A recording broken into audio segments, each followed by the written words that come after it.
স্তনে ব্যথা অনুভব করলে অধিকাংশ নারী আতঙ্কিত হয়ে পড়েন। ভাবেন স্তন ক্যান্সার না তো আবার। কিন্তু স্তনে ব্যথা অধিকাংশ ক্ষেত্রে এই রোগের সঙ্গে সম্পর্কিত নয়। নানা কারণে স্তনে ব্যথা হতে পারে। কেন ব্যথা হয়?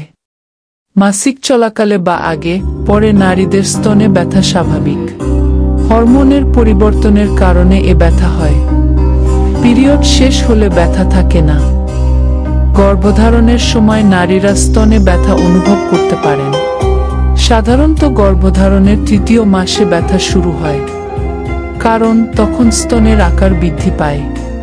অনেক সময় স্তনের উপর নীল শিরা দেখা যায়। এর কারণ তখন অনেক বেশি পরিমাণে রক্তপ্রবাহ হয় এবং হরমোনের অনেক পরিবর্তন ঘটে। নারীদের স্তনে প্রদাহজনিত সমস্যার ফলে স্তনে ব্যথা হতে পারে। ভাইরাস, ব্যাকটেরিয়া বা ফাঙ্গাসের আক্রমণে এটি হয়ে থাকে। এ ব্যথায় জ্বর আসতে পারে। এই সমস্যায় চিকিৎসকের পরামর্শ নেওয়া উচিত। অনেক সময় স্তনে এক ধরনের সিস্ট হয়, যার ভেতর তরল জাতীয় পদার্থ থাকে। এর নাম ব্রিজ সিস্ট। স্তনের গ্রন্থি বৃদ্ধি পেলে অনেক সময় এই সিস্ট দেখা যায়। এর কারণে ব্যথা হয়। সিস্ট অনুভব করতে পারলে যত দ্রুত সম্ভব স্তন বিশেষজ্ঞের শরণাপন্ন হওয়া উচিত। সন্তান জন্মদানের পর সন্তানকে বুকের দুধ খাওয়ানোর সময়ও স্তনে ব্যথা হতে পারে। এ সময় পরিচ্ছন্নতা মেনে চলতে হবে। স্তনে ঘা বা ইনফেকশন থেকে স্তনে ব্যথা হতে পারে। স্তনের নিপলে ব্যাকটেরিয়া সংক্রমণ হতে পারে। এতে প্রচণ্ড ব্যথা ও ফোড়ার মতো হয়। স্তন ক্যান্সার দীর্ঘদিন পার হলে স্তনসহ বুকের পাঁজর ও পেশিতে ব্যথা হতে পারে।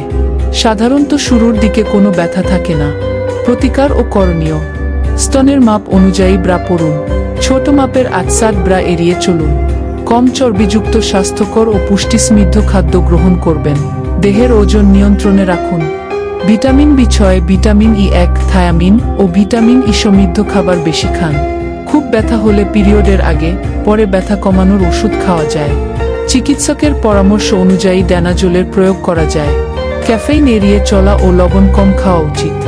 এরপরও স্তনে মৃদু ব্যথার সঙ্গে চাকা অনুভব করা, নিঃসরণ বা অন্য কোনো উপসর্গ দেখা দিলে বিশেষজ্ঞ চিকিৎসকের পরামর্শ নেওয়া উচিত। যদি আমার ভিডিওটি ভালো লাগে তাহলে লাইক, কমেন্ট, শেয়ার এবং সাবস্ক্রাইব করুন।